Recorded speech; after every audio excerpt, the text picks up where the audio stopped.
Hello again. So we've heard the term African spirituality, but what does it mean, especially in the context of traditional healing? To help us unpack this, now I'm joined in studio by traditional healer Kitulezi Gwangwa and Bishop Joshua Maponga. Sanwanan, Timela. Okay, so when we talk about African spirituality, what are we talking about? Firstly, maybe we need to be very clear that we don't allow our spirituality, our way of existence to be defined by Eurocentric terminology, where you're basically looking at African culture through white glasses. African spirituality must not be looked in the same frame of religion, which is schizophrenic by nature, where you go to church on a Sunday, on a Saturday, you take off your clothes, and then you live your life as you please in the course of the week. Spirituality has to do with lifestyle, combination of our, not just culture and celebration, putting on a few clothes, and one day per year in September, is it October, where it's Africa Month, Africa Day, then people try to buy some little white cloth, black material, and then they walk around and say, we are Africans. I think that's quite a commercial way of an adulterated nation that has lost its soul. African spirituality has to do with the total lifestyle. When you're talking about being a European, for example, it's your Valentines, it's your Halloweens, it's your birthdays, it's your whatever. What constitutes a Jew? It's your Shabbats, it's your Hanukkahs, it's your Passovers, and etc. What constitutes a Mexican?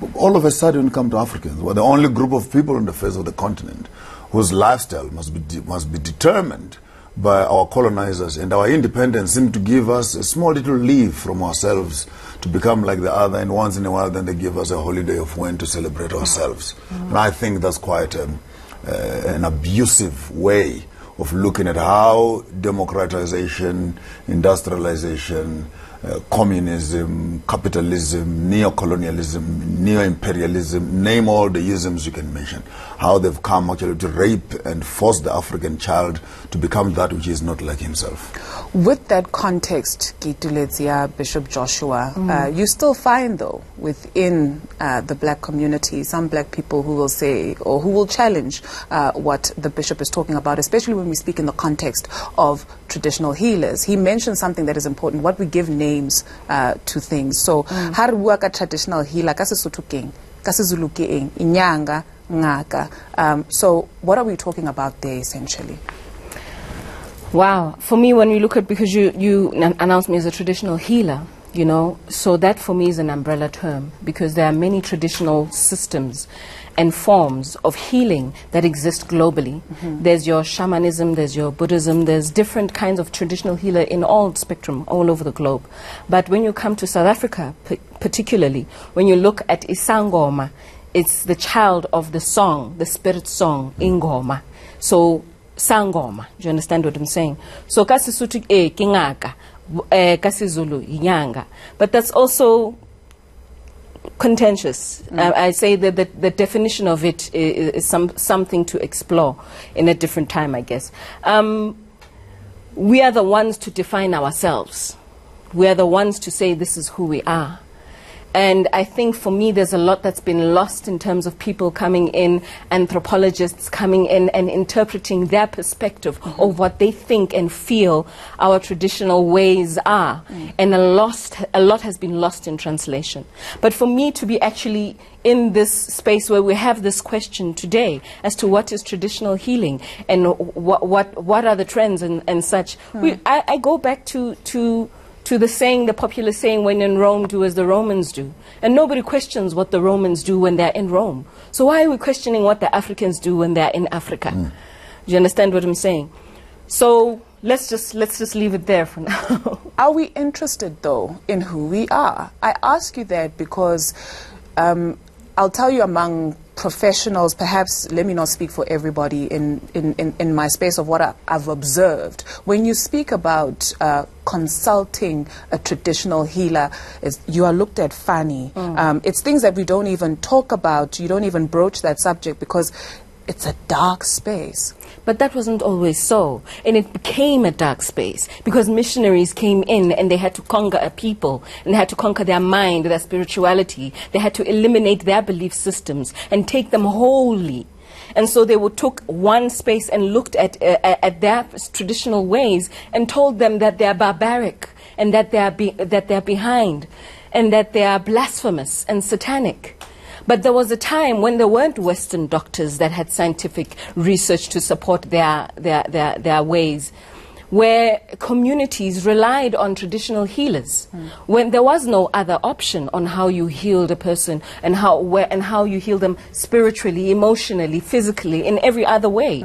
So why does it then at some point become an issue? When did we then take one opinions over some? Again, anthropologists come and interpret our ways, you know, in a particular way. Yeah. They come to eliminate that belief system. Bob Joshua, as you find in religion, you will find with every good there's bad, right? So you find pastors whom people would think are good, and then you'll find pastors who feed people Absolutely. grass, snakes, and whatnot. So in the space of traditional healing, for lack of a better word, do we find there's good and there's bad? As a person, how do you distinguish ukuthi la ngize kumuntu right noma la khona okungashaya amanzi?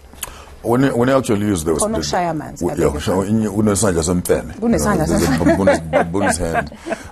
comes to definitions of traditional healing, for semantical purposes or semantics, let's agree that the word traditional healing, what is European healing is also traditional healing in their own context, and what is African healing is traditional in our own context. What is traditional weddings in Europe? It's white weddings. What is traditional weddings in Africa is traditional. So I wanted us to maybe to just classify or clarify on the word. Though when we use it for Africans, it's derogative. But anyway, let's come to the question you're asking. How do you know what is right? How do you know what is wrong? The right and wrong are dealing with ethics and morality. And the question is, who determines what is right? Who determines what is wrong? The growth of any community has what I might want to term the four pillars of community development. Firstly, it becomes the infrastructure, the physical structures of a community.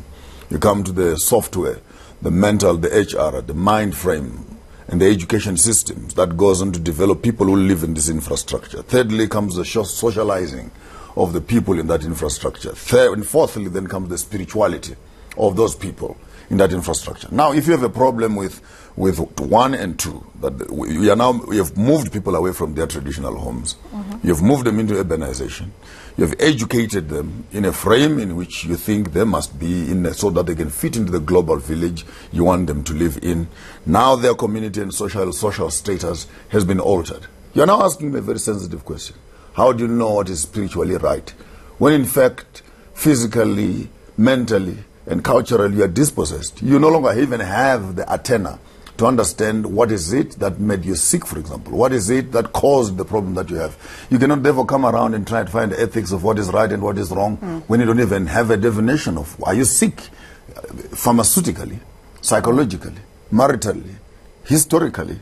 Where's the disease? And I think, with all due respect, I'm coming from a religious perspective, but I tend to have a great respect for people who are working there, the Department of Spirituality, who don't just look at Tati Kambi, Nigezumunda Puze, and that's it.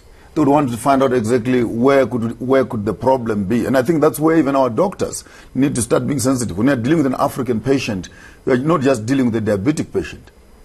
You're just dealing with someone who's got a gangrene on their foot. What could be other causes of this, so that the healing becomes holistic? So when you're asking me right and wrong, I think that question is very superficial. You are right on the top side of just saying, is it right to go and say Sangoma? Is it right to go to a church? Is it right to go to a church? That's another question. Or are we now saying, because we've now become Christianized, anything else that is not Christian? It's almost like this democracy thing is a lie, because it comes to abuse everything else that is on the system, and only it remains as an acceptable format of social, Right. Perhaps I framed the question wrong. I think essentially what I'm trying to find out is when you go to someone, whichever departments of healing you go to, addiction thrives in secrecy, or bad things thrive in secrecy because asazi angisho. So uzongena kuyinto ocabanga ukuthi into right, but uma usungena ngaphakathi you realize ukuthi actually something is not right here. So I guess the question essentially, when you have the calling, how do you trust that this person indeed la uze kwa right? You don't have to teach a lion to be a lion. You don't teach a chicken to be a chicken. The spiritual sensitivity of any human being must be of such a state that when you are meeting right and wrong, your conscience should be able to talk to you at a very fundamental level. In all the bucket of words I've been trying to say, the teaspoon of sense I've been trying to share with you, is that our spiritual maturity and growth has been so warped and so confused that at the end of the day, the quality of our education, our socializing, our politics, our diet and everything else has actually numbed our senses. And now you're asking me, how do you know if you're doing right or wrong? Yeah, it's like asking a drunk person, how do you know where you are? Our society is drunk and intoxicated with Eurocentric information to an extent that we cannot even decipher who we are. Later on, to try to find an ethical compass and GPRS of spirituality, I think we're actually in a much bigger mess than you can ask me. Sure. Kituletse, and then there's an aspect of same-sex couples within the space. What is your opinion on it? What is your take on that? So, for me, my understanding, and which is also very... I don't think it's easy for a lot of people to accept, but same-sex or homosexuality is not something new to African culture. It has just been dealt in a different way. It was not something that was brought to the forefront, and there's a lot of secrecy, obviously, in some spaces. But it was always found out, for example, when a young woman or a young man went to their initiation and found out, okay, you are made in this way. They would say perhaps that you have dual spirituality. Or do you understand? Not necessarily even that you have to go in twasa, but that your feminine energy is more prominent or your masculine energy is more prominent. And then, but there was always in terms of the community of the African people that you must produce offspring. That was the requirement. You must have a lineage that takes the name and such, and those are the things that were not compromised. What you do in your private life, that was not a thing that was brought to the fore. And in fact, more often than not, you'll find those people would live then with the sangomas, so that because the sangoma understands your life and your lifestyle and protects you in that way, so that you're not engaging with the community at large to be ridiculed or to be questioned or to be that. But that the sangoma is the one who understands the spirituality behind that. With that said, it becomes for me difficult to have to say that it means that every single gay person or anybody in the LGBTQ community is particularly spiritual in the way that they have to be a sangoma or that they're recognized in that way. But there was always an understanding of energy in terms of your feminine and your masculine, and that both can reside within you. One more than another, regardless of what your genitalia is. So for me, it translates in that way. And for spirituality is for me a science. I do look at it in that way. It is one of the first knowledge systems that Africans created and put on this world. Right. But so Joshua, I want to get your thoughts on that. But before that, can we just play this clip for our viewers? Let's take a look, listen. For me, the grandest thing about being in a relationship, Nokoko, is like, it's beyond love, it's beyond a relationship, because our ancestors get along, first of all. So spiritually, we're incredibly compatible, aligned, we're very spiritually aligned, which then makes everything else fall into place, which makes the physical and the emotional easier. It's never easy, but it just makes it work. It makes it click. Like, there is no question in my mind that I'm going to spend the rest of my life with this woman. But Joshua, should we even be questioning it? I'm not at liberty to be so liberal on this subject. I have a pending case right now in one of the constitutional courts on this subject matter.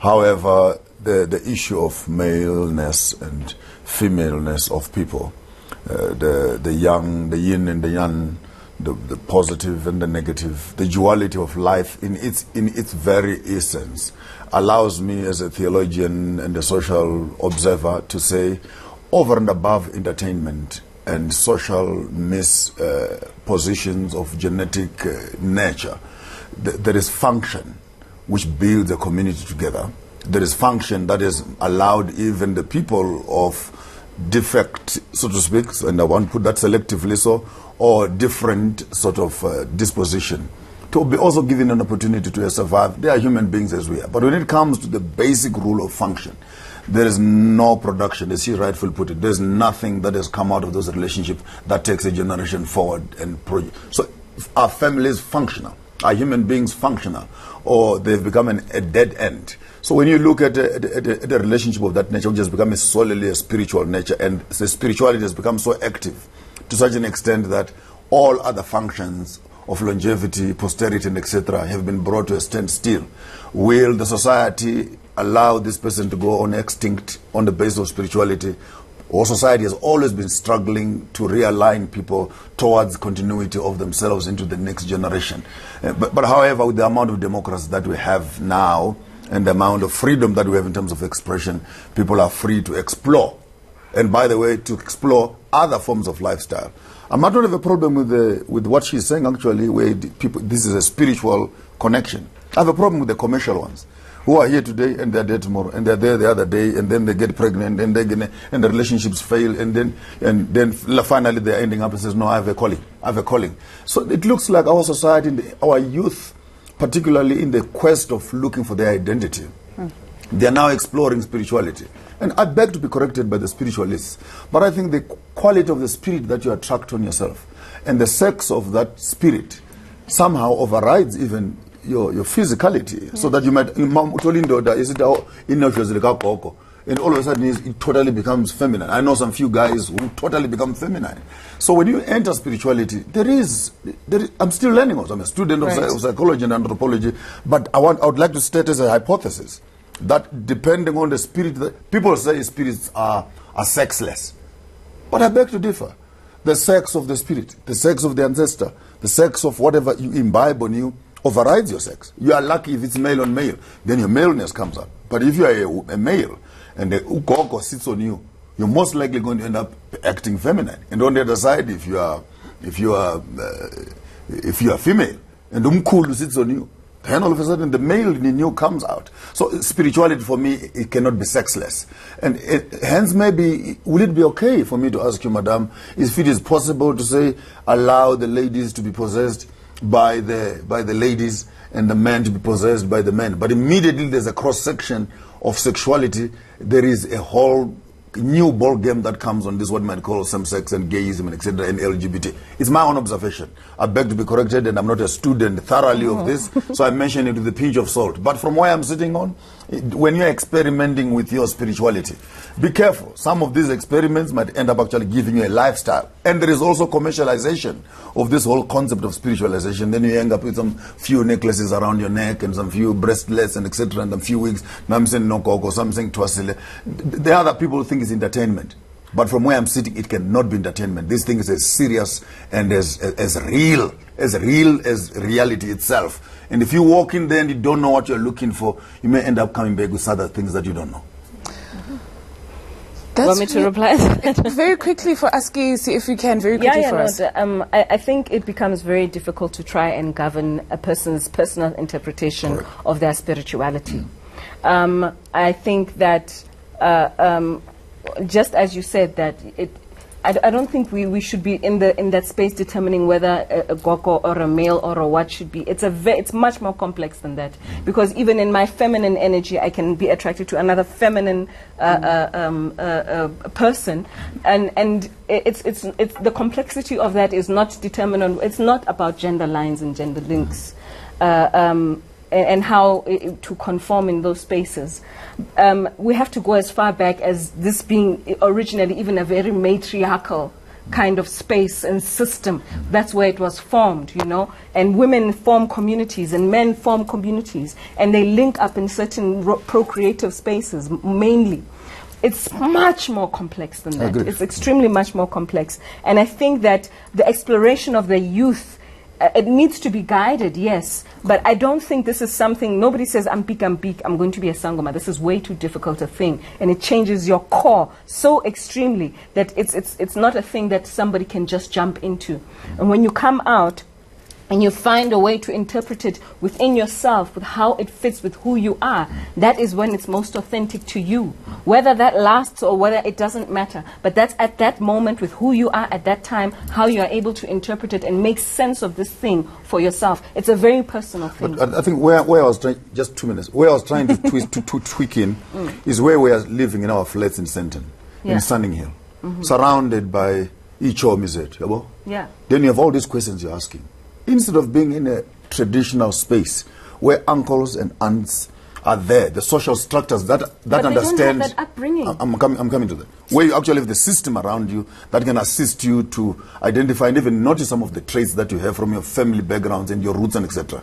We actually have a dislocated or a disjoined, off-planted young man who is in Joburg, who is in Pretoria all by themselves. And they all begin to see, hear all these things.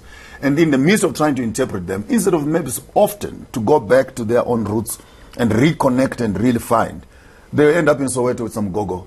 They end up in Shoshanguve with some gogo, who is quickly trying to take them through some spiritual journey. That's where particularly I have a problem with that. Because that system on its own,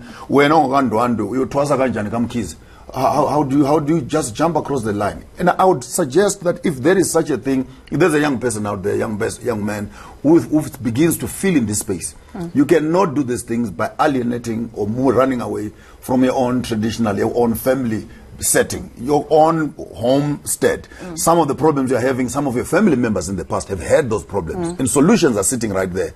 But to be sitting around, tweeting around your WhatsApp and Facebook, and the next thing, selfie here, and the necklace on your neck, and I find that to be slightly complex. With that, so we have unfortunately run out of time, and we're all learning, right? And it's great to learn from each other. I think it was Thandiswa Mazwai who said, and that reawakening is important, and it starts with having a conversation, I guess, somewhere. And that was traditional healer, beg your pardon, Kituleti Kwangwa, and Bishop Joshua Maponga, African spirituality being our topic this morning.